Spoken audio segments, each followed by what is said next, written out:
evening, everybody. It's Andy from Snow Camps Europe here in Confront, Austria with another Sunday ski cast. So this week we have our boot fitters back, Colin Martin from Solutions for Feet and Fabian Steeple, who is a boot fitter here in Confront. If you would like to, as always, please do host a watch party. If you're watching on Facebook, there should be a button just below. And if you are watching on YouTube, then don't forget to hit the subscribe button so you get alerts to everything that is posted in the future days and weeks.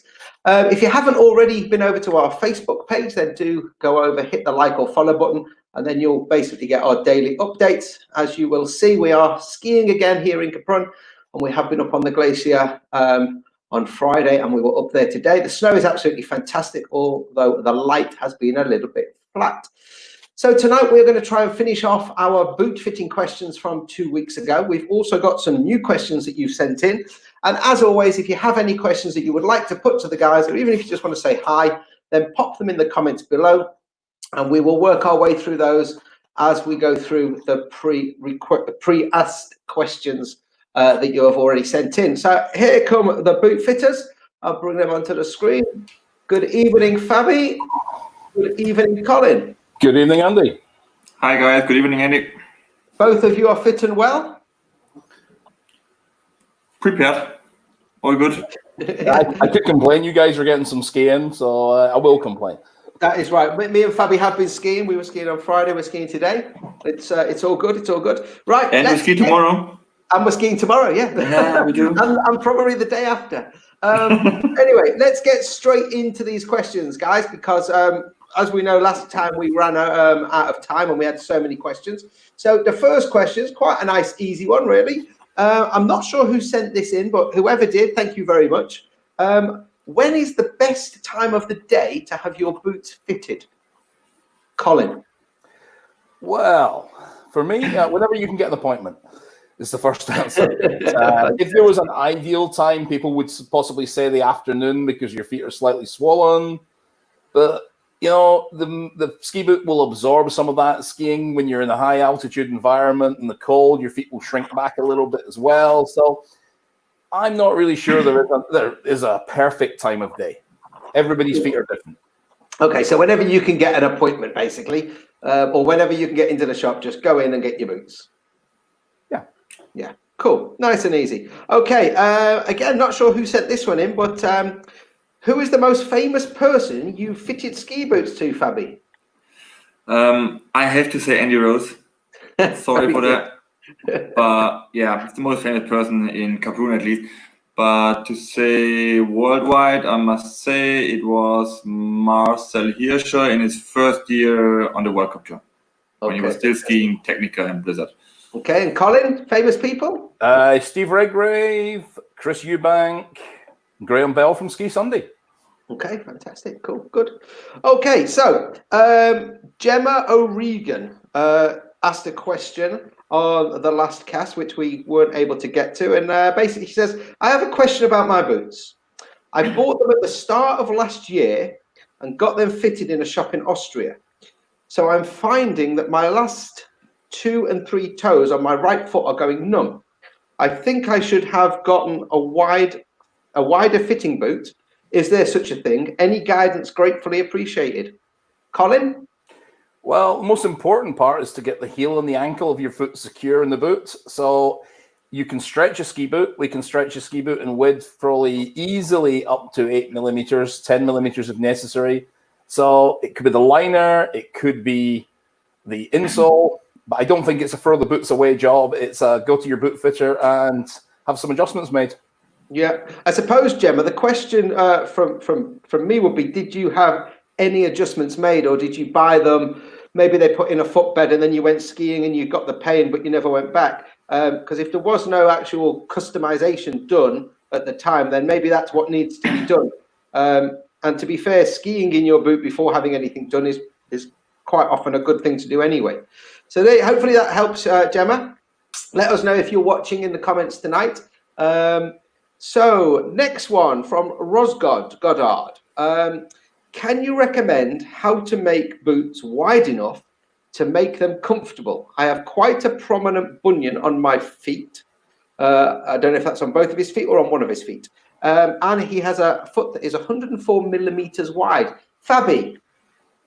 Well, first of all, it's the question which size we're talking about. Secondly, you can actually make every boot wide enough so your foot fits in there. Atomic has the memory fit system, which is quite easy to handle. Fisher has the vacuum fit. Salomon has the custom shell. So there are shells which are kind of made to kind of heat mold for your foot. But if you really, let's say, have a wide foot or your bunion, then see one of us boot fitters, not just us two, one of the many others around, and they will have a proper look at your foot, open the boot up, and they will see why your foot needs more room on which particular spot. And then they will use the heat gun and their stretching tools, and will make the boot spot-wise wider for you, so your foot is comfortable in there. But generally, it's possible with every kind of boot. Just Atomic, Salomon, Fisher. It's just easier because they are made for heat mold. Okay, good stuff. Perfect. There you go, Rosgard. Hopefully that's helpful for you. I don't know whereabouts you are, if you're in the UK or if you're in Europe, but maybe hunt down one of these two guys and let them help you. So Marga in Holland. Hi, Marga. Thanks for your question. Marga bought new shoes in Holland. And halfway through her holiday in Almau, she had to buy new ones because the ones she got in Holland were too small. 1.5 sizes extra is what they gave her in the shop in Almau. But then another shop in Almau said that they had to put extra inner soles in to make them smaller because their foot was swimming around. Who can I trust? Okay. Colin, what are your thoughts? It sounds to me a little bit like the first guy in Holland did a good job. Maybe it wasn't perfect, but if you've been given a boot, which is they're saying a 1.5 size, which will be at least 1 shell size, possibly 2 shell sizes bigger, so 10 millimeters or 20 millimeters longer. It's fairly common, unfortunately, not with boot fitters, but with boot sellers in some of the resorts where you go in, you say you have pain, rather than trying to fix the pain, they just sell you a bigger boot, get you out of the shop. So I think your first guy in Holland, probably Netherlands guy, probably did a good job. He may need to make some expansion work. He may need to do some adjustments. Yeah, but so it might not be the pain is due to it being too small. It just maybe needs to be tweaked a little bit to relieve some pressure somewhere. Okay, there you go, Marga. Hopefully that helps you. Now we've got 28 people watching and we've got 11 likes. That doesn't add up to me, people, so start hitting the like button, please. Also, don't forget, if you have just joined us, you can ask questions live. Kevin is saying, hi, guys. Hello, Kevin, regular watcher of the SkiCast. Good to see you're back again this week. So yeah, please hit that like button, folks. And if you've got any questions or you want to say hello, just pop them in the comments below and we'll bring them on the screen like we just did with Kevin's. Okay, Christian Eigerer over in ZLMZ. Christian is a level 4 Canadian ski teacher and a Stattlich ski teacher here in Austria. He is asking, how much do different boot boards affect the performance of boots? I know that Atomic had some different materials for a while in their Redster models. Is there any insight about this? Do you have personal experience of testing different ones? Cheers, lads, and chin chin. Chin chin, Christian. Chin chin. Chin chin. Chin. Yeah. So do you want to go first on this one, Fabby? I can go, sure. Atomic had in the early Redster models, they had these, I think they were called flex frames with 3 different plastic pieces in there. I think it was white, yellow, and black. Yeah. They were kind of made to stiffen up the sole flex-wise. I think not torsional-wise, I think more flex-wise, so that the sole of the boot can't bend too much. But they stopped it now with the newer Redsters again. Then also Nordica had the EDT sole in there, which kind of helped to make with a kind of aluminum plate in there to also do the same and also make it torsional stiff. But they also not using this now regular anymore. So boot board wise, there are different materials. Like Head has quite a softer material. It's really easy and simple to grind off with a sand belt grinder.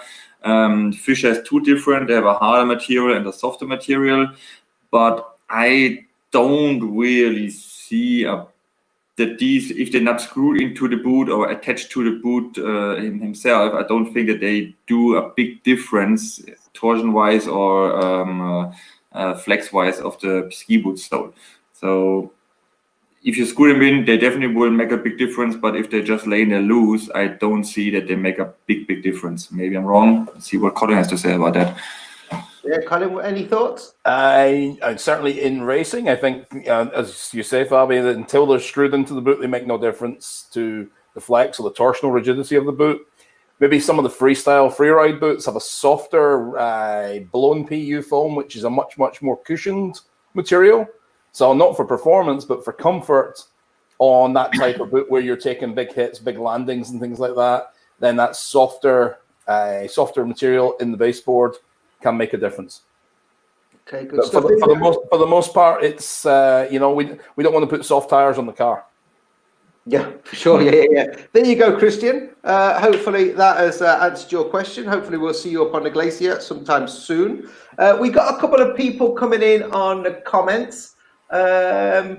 Keith is basically saying hello. Hello, Keith. He has got a question on the list. Kevin Hammond. I take my boot liners out every day after skiing so they can dry. Is that a good or bad idea? Thumbs up. Absolutely. Good man. Thumbs up from all three of us, mate. That's a 7 from me. Where is our like button here?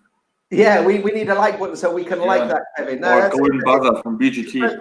It's fantastic, Kevin. Yeah, best thing you can do. On top of that, maybe just turning your shells upside down in case there is a little bit of water that's going to roll out, or give them a wipe out inside so that water's gone for the next day. Now, I did see another question. Where's that gone? Yeah, okay. I am pretty sure that we've promoted this around boot fitting. Oh, hang on. Where's that one come from? Oh, let's have a look at this one. What are some of your tricks to help you get athletes on the front of the boot? Thoughts on toe shims? Oof, Colin? It depends on the athlete, depends on their range of motion. Because if the body isn't capable of being bent really heavily forward at the ankle, then a toe shim can work. It's a very individual thing. I used to have an athlete I worked with who we had to shim the toe on every single pair of boots he ever had, or certainly if we didn't do the boot, we did the binding on his slalom skis every time, because he would make it 4 turns into the course and just go over the handlebars. Right, okay. So that or a thumbtack on the back of the liner usually works. That keeps them forward. yeah. You mean upside down, sticking into the heel? No, just on the back, just behind the calf. Oh, right. So it pokes into the calf. Yeah. There you go, Rowan. Hopefully that's answered your question. Thanks for asking. Thanks for watching. I'm pretty sure we've told everybody that this SkiCast is about boots, but we do have a question. Just wondering, all mountain skis, what is the ideal length for a person who is 180 centimeters and 100 kilos? Do we want to even entertain this, considering we're talking boots, or should we use it? I can give this all mountain skis. They're now a little wider underfoot, so they should be at least a little bit taller than the person himself. Yeah, 188. How about the length? I'm going to go 188 for that, man. Yeah, there you go, 188. 188. But we are talking boots. But thanks for your question. Thanks for watching. I think he has now actually come back with a boot-related question. Here we go. Same person. I have Salomon boots with 90 stiffness. I've heard that with my weight, 100 kilograms, it needs to be stiffer. Colin? Very much so. I would be looking at somebody with 100 kilos of body weight, at least a 120 flex boot. It could depend a little bit on lever length, their height and their leg length. But he's already said he's 180 centimeters tall, so I'd be looking at a 120 to 130 flex boot generally for somebody of that body weight and stature. Agree, Fabby? Yes, agreed.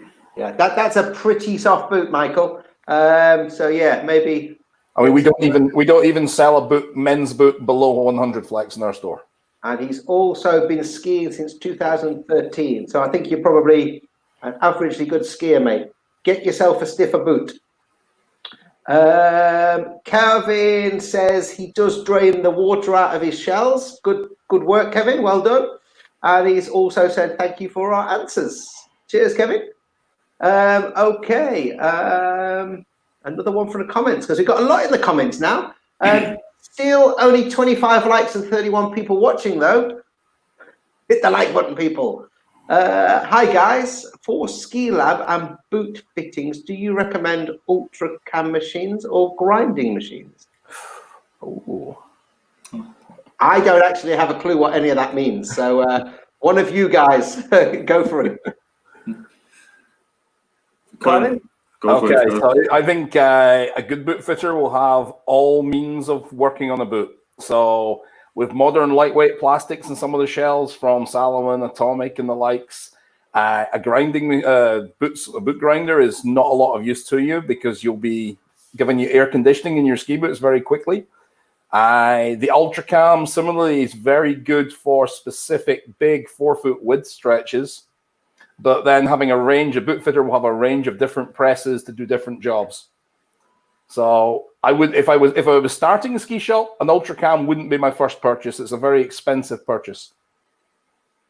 Okay, cool. Hopefully, Nino, that's answered your question. If you need any more clarification, then let us know. Let's get back to the the questions that we had sent in. So we are going to go on with Joanna, don't know where you're from, Joanna, but thanks for your question. I bought new boots this year, had them fitted and the sole molded. I think she means the footbed. After about 5 wears, I'm still getting foot burn. And the instep is aggravating. Okay, foot burn and the instep is aggravating me. I live in Morzine. It's unfortunate. So ski regularly all season. I'm having to keep the boots only loosely fastened to stop the burning. Do they just need to be bedded in more? COVID stopped play. Boots are Roxa with just the top and middle strap. So a two buckle boot, is it? Is it a two buckle boot? 2 or 3, yeah. I'm not familiar with Roxa, but what's the solution, Fabby? Foot burn and an aggravated arch. Well, the easiest answer is definitely you won't ski a boot in after 5 days wearing it. But the other question is also, I don't know what kind of boot you had before the Roxa boot. I could see maybe you need some that you have to lower the boot board a little bit to give it a little bit more room on top. The good thing is, the good or bad thing is actually you should not tighten up a boot too much. You should buckle the top 2 buckles up quite tight, let's say that way. But the lower buckle, they should be loose actually. So if that is alright and you still get this and this foot burn loosens up, then definitely keep them loose and just give them a couple of more days to ski them in. Let's say if it's not getting better after 15, 18 days, then we have to look deeper into this. But to be honest, I've never seen a Roxa boot in my life before, so I can't even tell you what's possible on that boot or not. Colin, Roxa boots? Roxa boot, yeah, it's generally a 3-part shell. They have a couple of new models out there at the moment, which are 4-clip, but there's the 2 to 3-clip model is a 3-part shell from memory. But what I would think, the two keys for me there are burning pain under the ball of the foot and instep aggravation would suggest to me that you have a limited flexion at your ankle joint. Okay, the ankle joint isn't able to bend properly, so you need to get that assessed properly by a good ski boot fitter. Morzine, you're gonna have to drive a little bit, unfortunately. There are 2 guys I can recommend to you. One would be Jules Mills at Boot Room, which is at Sunglad Sports in Chamonix. And the other is a guy called Mark Fester at Total Feet in Archamps, down by Geneva. So a couple of good guys in the area. It definitely needs to be assessed. It sounds to me like it's a limitation of flexion or a lack of support from the insole, or as Fabby said, not enough space over the top of the foot. There we go. Joanna in Morzine. Enjoy your summer mountain biking, I guess. Hopefully that's helped go see one of those boot fitters that Colin has recommended. Okay, so another one from the comments. Mark Liddle. How many weeks will a pair of ski boots last? Mark, yours have had it. You need a new pair next winter. Fabby, we had this one last time. Just quickly tell Mark how long we say a pair of ski boots will last. Yeah, we were about 150 days about. What is it in weeks again? What did we say last time? About 20 to 25 weeks. About, yeah. Yeah. There you go, Mark. Hope you're well, mate. Another one from the guy about the toe shims. Rowan, walk me through how you like to align skiers from a boot fitting perspective.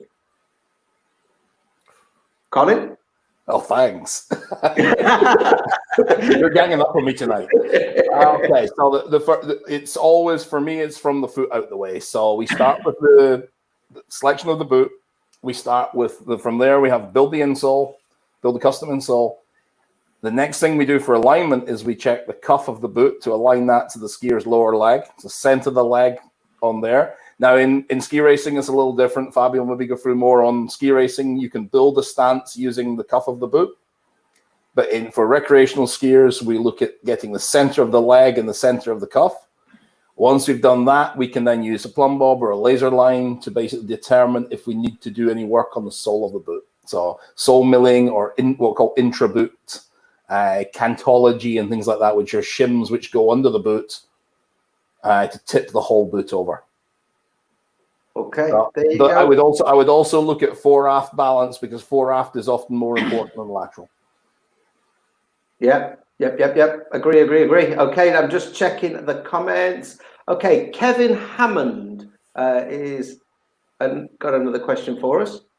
I have a problem every day for the first half an hour. I get pins and needles in the bottom of my sole, and only for the half an hour probably. Yeah, okay. My boots are molded to my feet, so don't know why I get them. After that, they are fine. Could it? Kevin, if you'd seen me this morning, then the answer would be yes, because the effect of beer from last night, I had the T-bar hit me on the back of the head. I'd over-tightened my boots. I kept dropping my poles. It was a bit of a nightmare. So what are we saying, boys? Other than the beer from the night before, I would start skiing. I would start skiing half an hour later. It'll solve the problem. Exactly. Or drink more beer so you don't feel anything. Yeah. No, but potentially over tightening the boots too early. Potentially. Well, yeah. Maybe just keep them loose for the first couple of runs. Maybe you just start in a little bit easier terrain first, just get the feeling and get a little bit warmed up, and then as soon as, let's say, about 5-6 runs in easier terrain, then just go for it and just keep starting to buckle them up slightly if you need to. But yeah, just start easy and then go for it. I suppose the only other thing to look at is to see if his footbed is still doing what it needs to do, eh? Because I would say yes, because if it's just half an hour and the other 6 hours of the day it's fine, then it's more likely just kind of a warm up or getting used to it problem, or maybe just too tight at the beginning. Okay, Colin, what we talked about earlier is about to happen, so I'm going to hand over to you, and you can ask Oscar's question, and I will be back in a few moments, everybody. For those of you who know, I have a dog, and she needs to go to the toilet. So over to you, Colin. Okay, so we have a question which came in from, I'm going to try and pronounce this name. This is Oscar Jadzkujeski. Basically, question for me and Fabbi. On the second season, he's invested in a pair of racing boots, a pair of 130 Dalbello DRX, or it'll be DRS, I would have thought. DRS, I would say, yes, DRS. During SIA training, I went back to have them fixed, and they're now pretty good. But every time I get back on skis, they inflame my ankles on both sides. I also get a shooting pain under the inner ankles in certain positions. Hopefully, looking at a new boot, looking to buy the Fisher 140 VFF RC4. Thoughts on that one, Fabbi? Well, DRS is the 130 is a 98 millimeter boot, which is overall it's not a plug like a World Cup race boot. It's a high performance recreational boot. It can be I don't know if I did that, but if you were with SIA, I guess you might be in Cameroon and purchased that boot. I'm not sure if I've seen you, but it can be to do with your footbed, that your foot is pronating too much, that there's too much movement around your ankles, that they always hit it. It can just be too much room around your ankles, even in that boot. Yeah, many options, and I just can't. If I would see your foot right now, then I could give you more infos. But I would more likely say that there's too much movement around your ankles. So Fisher Vacuum, the 140 full fit. Yeah, you can make vacuum boots wider and you can make them a little bit more narrow. I'm a big fan of Fisher vacuum boots anyway, but to make them narrower, it's just a limited amount of millimeters. I would say you can make it as wide as you want, but limit on the narrow side. I would reckon you can maybe make it 3 to 5 millimeters narrower, but that's about it to lock your ankles down. It will be a try worse, but I need to see an excessive foot first properly. Yeah. So, but I would definitely say it's more like a lack of too much space around your ankles. Yeah, I agree 100%, Fabby. It's space. If the ankle starts to move, the inner ankle shooting pain, it sounds like the footbed's not restricting the pronation enough. There's too much collapse. The ankle bone's smacking off something, because as soon as that foot moves out of its best functioning position and collapses a little, it's going to be in the wrong place in the shell. So it's something, if you're out doing SIA stuff, then you're going to be in Caprun, hook up with Fabi and get yourself sorted. Brilliant. Thanks, Colin. I'm back. Never worked with animals and children, eh? So, good stuff. Now, Oscar's actually just asked another question in the comments. We may as well cover that off for him now. For ski racing boot fit, is the ski boot size supposed to be one size smaller than the foot, or ideally the exact size of the foot? Colin?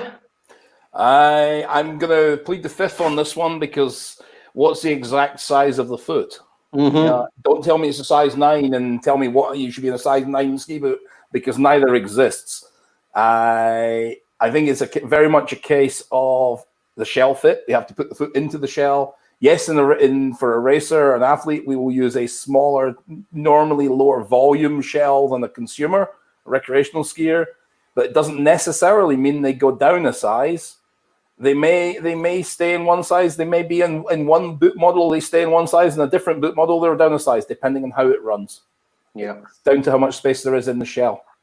Okay. Now, Fabby, do you recognize Oscar now you can see his photo? Because we didn't get a lot of SAA people in the village, so it is hard to remember them all. But I do remember Oscar. Hello, Oscar, mate. We do, but let's say if Oscar is back in Cameroon for any reason, he's there in November. He's back in November. Writing it. Oh, cool. I didn't read this. Sorry. Yeah, then just make an appointment early enough. Let's say on the arrival day or the day after, and then we can have a proper look at your foot. We can make the shell check, like Colin said. And we can, if you really want to buy a race boot, then we can have a proper race assessment there. There you go, Oscar. See you in November, mate. Okay, so Mark Liddell asking if he's going to get a discount on his next pair of ski boots. I'm sure we can organise something, Mark. Oscar's question, only 5 weeks old, guys. So his boots that are giving him pins in are only 5 weeks old. I would still think about checking that footbed out, Kevin. Maybe is an easy solution to the problem. Oscar Rosgaard is back. Time-wise, how long would you take to fit a ski boot to someone like myself who has really wide feet? Great chat. Thanks for the great chat comment. Brilliant. So we asked your other question earlier, Rosgaard, and you said you got a foot of 104 mil wide, but what we want to know is how big is your foot? What size is your foot? And then I'm going to come back to this question because we want to know the size of your foot so we can properly answer your other question. Oscar is saying, perfect, thank you. No problems, mate. Always happy to help. Always a pleasure, never a chore. Okay, so back to the sheet. Johnny Tash, regular watcher of the show. I'm surprised he's not commented already, you know. He's normally quite vocal, but Johnny Tash is asking, this is for you, Fabby. Mm-hmm. What was the biggest thing that you learned last week from the the sock broadcast? And how's that going to help you with fitting boots? And would you do anything differently than normal? To be honest, there was way too much information for that time of the evening. So my head is still pounding from all these informations, and I'm still waiting for Gordon to send me the guideline book over so I can read my way through. But actually what Gordon said is I'm not doing it completely wrong. Like I'm not working with super thick socks, and I mainly work with those medium thick socks like Falke SK4 and Boot Dog socks, which right there, and they cover a big area up. We also have some compression socks, which I use for people who ask me what could I do for cold feet. This is a good recommendation from my side, and mostly it helps. But to be honest, it was too much information, and I can't even tell you if I learned anything specific. But I think all the fibers, they were quite good to learn about the different fibers, which are in a sock. I didn't even know that so many fibers exist. That was a good thing. Cool, good stuff. Sorry, can't say Gordon is going to be back in a few weeks, folks. So we're going to be talking about another aspect of feet outside of socks. Right, I've seen Rosgod is back, and he has a 10.5.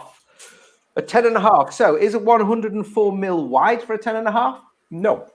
No. I'd say it's about an average. Okay.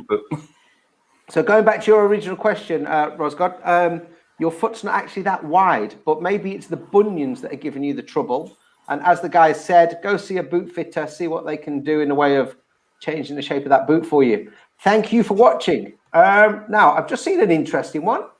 Where is it? From Kathy. Okay, Kathy. Hello, Kathy. 2 questions. Where on the back of the calf muscle should the top of the boot sit? Can boot fitters adjust this height? Okay. And then can you use ski boot custom liners in a training shoe for walking? Thanks. Loving the chat. Thank you. Loving your questions. Okay. So first question, Fabby. I take number one. Thank you. Yeah. It's easier. Yes, of course we can adjust this. First of all, the lady boots, they normally have a lower cuff anyway. Their boots which have more volume and less volume around the cuff. But we boot fitters are always able to kind of either stretch the cuff out to make it wider on top. Second, if we have a really big calf, then we can also kind of trim it further down or grind it further down to give the calf, let's say, to take the top bit of the calf off the ski boot, which normally digs into the calf. So there are plenty of options, either stretching it out, widening it, maybe give it a little bit more upright position, or grind it down. These 3 topics. If you were grinding it down, Fabby, what are we grinding? If you look at the ski boot from behind, normally every boot has a little, say, the boot comes flat out, and then at the end it goes up a little bit where the strap sits at the back of the ski boot. You could just lower this further down and then just mount the strap lower on, because normally this little ridge there, that can sometimes dig into the calf muscle. So you could lower this further down, or you can heat it up and kind of bend it further back, so this way back to release the pressure on the calf. Okay, there you go. Hopefully that's answered your first question. Colin, the second question. Can we use the custom... Was it It said custom ski boot liner. Now, I'm going to make an assumption that Kathy means the custom footbed. Yeah, I'm thinking that now. Custom footbed. Now, some of them you can, some of them you can't. It will depend on the brand. If it's like a polyplast type material, like an Instaprint, a Boot Dog, or a Stiffness material, then if they're a ski boot specific product, you can't, because they will crack across the ball of the foot. On the Superfeet product, you can use it. However, the ski-specific product is a little bit stiff for a walking boot. It gives a little bit too much support because skiing is basically the nature of the sport. It's a mid-stance sport. It's not a gated sport like walking or running. So difficult to actually use the stiffer end of the footbed market there. But some of them you can. And every brand makes a custom insole that you can use on your trainers for walking as well. There we go. Okay, so if on the other hand she meant the ski boot liner, then the answer is no. The inner yes, boot, yeah, then no. Yeah. Don't take your inner boot out and put it in your hiking shoe. Okay, so I'm going to give this one to Colin while Fabby just attends to his baby boy. Colin, what's the best air freshener foot spray for when I buy fitted boots next winter? The best air freshener foot spray is not an air freshener foot spray at all. It's drying your boots out every day. Liners out, ambient heat, get the moisture out of there. Fresh socks every day. A wool-based sock will take away nasties as well. Other than that, you can get most proprietary brands, especially I've seen Carl's got a follow-up question that he's getting these boots in Caprun, so I'm sure Fabi has got whether it would be from Toco or from Ocol or most of the wax brands now make a boot spray. They're all just about as good as each other, but the best way to stop your boots from smelling is to take the liners out and dry them. So dry your boots, Carl, clean socks every day, and wash your feet. Your other question we'll come to in a second, mate. Let me see what else we got here. Have we got any more in the comments at the moment? No. Okay, so one from the page or from the sheet. Okay, so Keith Webb, he was skiing with us on Friday. I think we all know the answer to this question. Is there anything that can be done for boots that are simply too big? Buy new ones. There we go, Keith. Buy new ones. A ski boot fitter you can take a ski boot and make it bigger. We can make a ski boot 4 or 5 millimeters longer. We can make a ski boot 8 to 10 millimeters wider very, very easily. What we cannot do is shorten them. Loads of places will tell you that you can put extra insoles in, pack the liners. You're just throwing good money after bad. If the boot's too big, the boot's too big. Grow petunias in it, buy a new pair. And do not buy boots in France because he bought them in France. Well, buy them from a boot fitter in France if you're going to buy them there. Yeah. Okay, I don't like France, which everybody knows, so that's nothing new for anybody. Okay, so Carl, back to your other question. Fabi's back. What boots would you recommend? As I've always had head boots 110 flex, but I'm wanting to buy when I'm back in Caprun next season. Well, I'm going to answer part of this, Carl. If your head boots fit you well, I would get the same boot, but in a slightly higher flex, because I know how you ski, and I would think a 110 flex is too soft for you, mate. But other than that, Fabi, any thoughts for Carl? Make an appointment early enough, and I'm happy to help you because I have no clue how your foot looks like or what your foot looks like and what kind of problems, if you have some, we deal with. Yeah, make an appointment, and I will definitely take care of you. There you go, Carl. Remember what we said last 2 weeks ago? Let the boot pick you, don't you pick the boot. Good stuff. Okay, if you've got any more questions that you want to ask in the comments, folks, then put them in. We are nearing the end of the broadcast. Next question that was sent in from Pete Horan. Pete asked a couple of questions on the first Sunday ski cast on boots, and he's asking another one. Which would you recommend for people that spend a lot of weeks on snow each season? So Pete is a ski teacher. What would you recommend between Zip Fit, Intuition. Zip Fit, Intuition, and injected foam liners, and why? What would we recommend? He's in his ski boots 5-6 hours a day, 6 days a week. Colin? Okay, for somebody that's skiing that much, I would, unless they want a very soft, relaxed fit from their boots, I would probably avoid the intuition. Great liner. If the boot shell is very tight, then the intuition liner can fit very well, but it is a slightly softer fit than the others. Zip fit, is basically, I think, is the best compromise liner because firstly, it gives a very good performance fit, but it also gives comfort and warmth. And you can move it to another shell. Whereas foam injection, you cannot move to another shell effectively. It has to be the same shell shape, exactly the same shell. Foam is definitely changed from how it was 5-10 years ago. The materials are a little softer now. It's a little bit more consistent, but it's a very personal thing. Foam liner, some people, the worst person ever to do a foam liner for is somebody who had a good foam liner in the past, because it's never going to be as good. Doesn't matter what you do, it's never as good as the one that was good in the first place, especially with the newer foams. But very much personal thing. Okay, and then Pete then went on to say he finds zip fit and intuition seem to be very difficult to find in Austria. Would you say that's right, Fabby?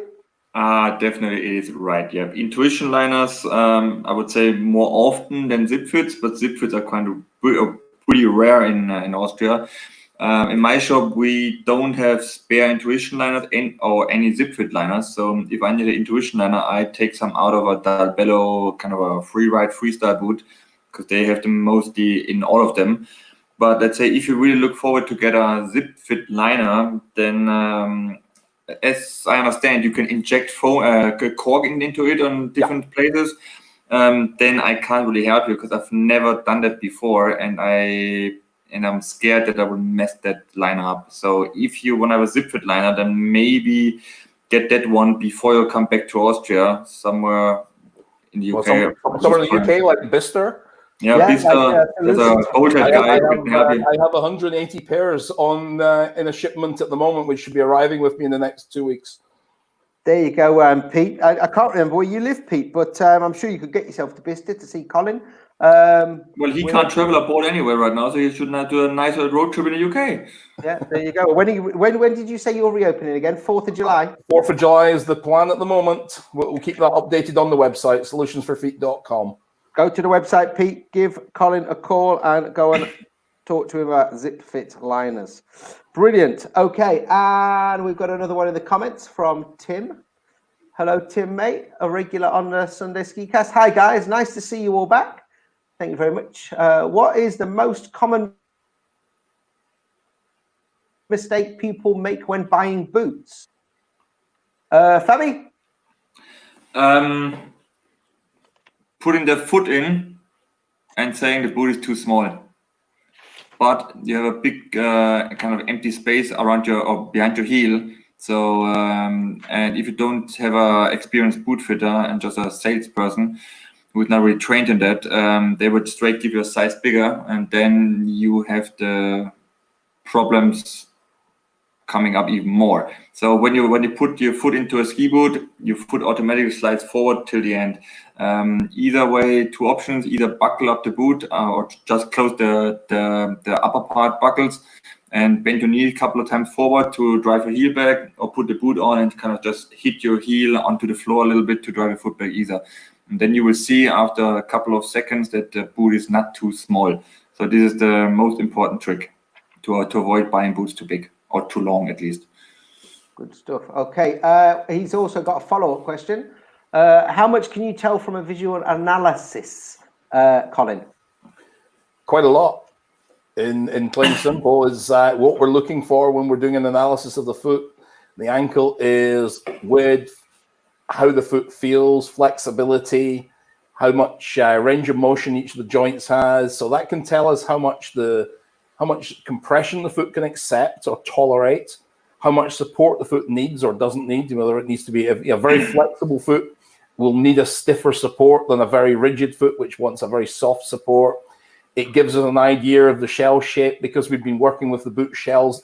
Ski boots don't change every year. So the boot that when I get a new boot in stock, everybody in the store tries every single model on in their measured size, in one size up and one size down. So we can feel how that boot runs. Does the boot run accurate to length? Does it run long? Does it run short? Is it narrow? tight in the Achilles, tight around the calf, toe box shape. So we know by looking at your foot shape and then comparing it to our foot shapes what the closest thing will be. So lots of stuff from an analysis. I believe in hands-on, looking and feeling and touching. The Mark 1 human eyeball hasn't been beaten yet. Brilliant. There you go, Tim. Hopefully that answers your question. And Rosgod is back. He's got a question for you, Colin. Can you recommend a boot fit in Suffolk, Norfolk, or Essex? Well, Suffolk, I don't think there's much anymore. Norfolk, Snowfit in Norwich, possibly. Essex, there's a couple of shops, but I don't know their fitting expertise. What level of fitting? It depends on the problems you've had. If you've got no problems, then you can walk into most shops and get a reasonable fit of a ski boot. When you've got the problems, we've got back to this bunion problem. It's finding somebody that's going to do the stretching work, do it properly, and not just put you in a bigger boot. If you've got a bunion, you should not be walking out the shop without a stretch being done on that ski boot. Because if your foot fits into that boot without it being stretched, it's too damn wide. The rest of your foot's going to start rattling around at the heel once everything starts to pack down. So you got to get the closest fit possible to the foot without the bunion, and then modify the boot for the bunion. Brilliant. So, can't really think of anybody else. Snowfit possibly. They've got a workshop. They've got some tools. I've never been in their store, so I don't know what their workshop's like in terms of tools. There's an awful lot of shops out there that have got one boot stretching tool and claim to be ski boot fitters. Okay, there you go, Rosgod. Hopefully that helps you. Last question, I think, unless anything else comes in. And this, I do think we answered this in part on the first show, but Sid has asked the question, so here it is. How do you store your ski boots in the off season? Do you wash and put the liners back in, or buckle up, or leave open, as they won't be used for 10 months, unless the wife allows me to go summer skiing on a kit salon? Get yourself over whenever you can, Sid.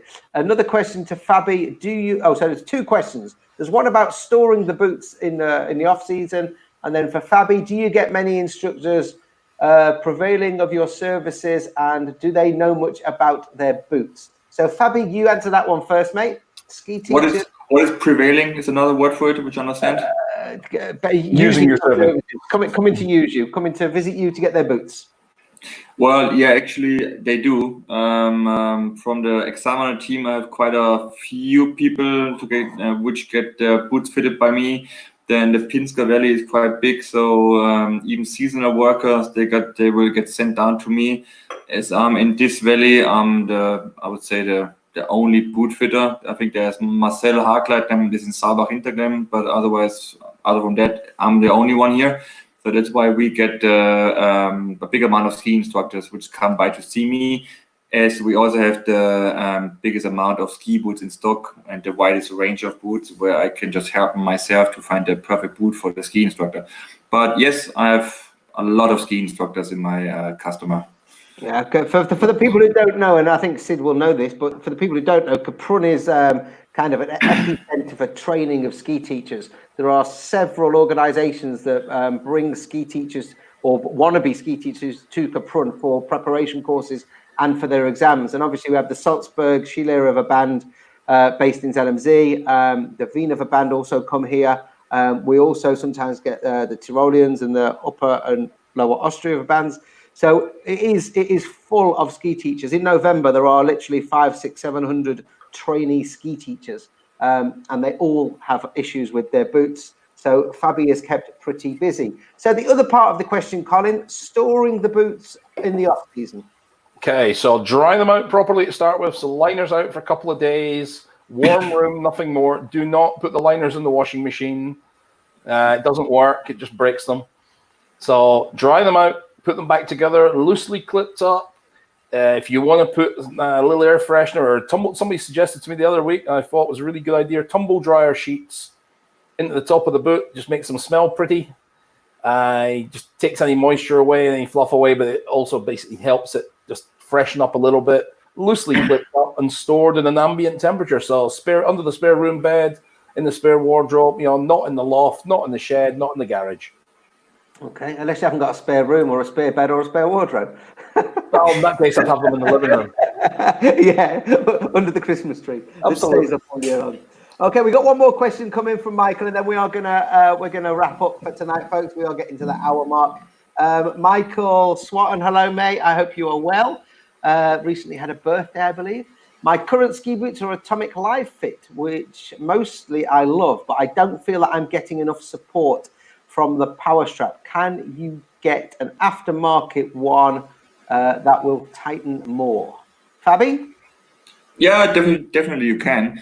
You can either have a booster strap on there, which is a flexible material, which you can really it's not a Velcro strap on there. It's like a ratchet.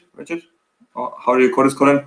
Yeah, a cam buckle. Yeah, a cam buckle. Yeah, you can tie it as tight as you want to, or we can, or I also play around with some. Let's say if you have a Atomic boot, I also play around with some different manufacturer straps, like let's say a head strap or a Technica Nordica strap, which are just a little bit more stable. Because the Live Fit boot, they don't have the most stable straps on there, because it's more made for comfort as for performance. So either a booster strap, or I can just help you out with another one in my stock. There you go, Michael. Fantastic. So, folks, there it is. Part 2 of our boot fitting Sunday ski cast. Thank you very much to Colin from Solutions for Feet for your time the past couple of weeks. Thank you to Fabby.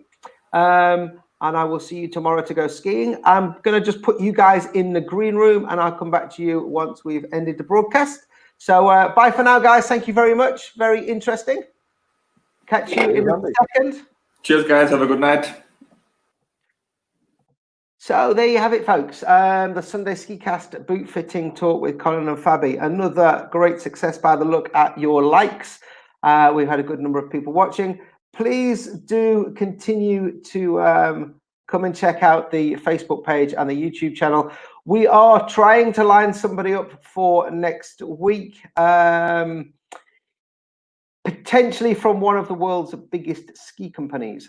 More news on that after a telephone call tomorrow. And yeah, same time next week, 8 o'clock. If not, we will find somebody else to talk to. So we will definitely for sure have a Sunday ski cast. In the meantime, folks, stay safe, stay healthy, and stay at home if you can. Andy for Snow Camps Europe, once again, thank you very much for watching the ski cast. Please don't forget to hit the like button, and we will see you all next week. If we don't see you before on our Facebook channel, we are sure to go live tomorrow from the Kitzsteinhorn Glacier while we are skiing in the morning. Thank you very much, everybody. Have a great evening. Bye for now. See you all soon.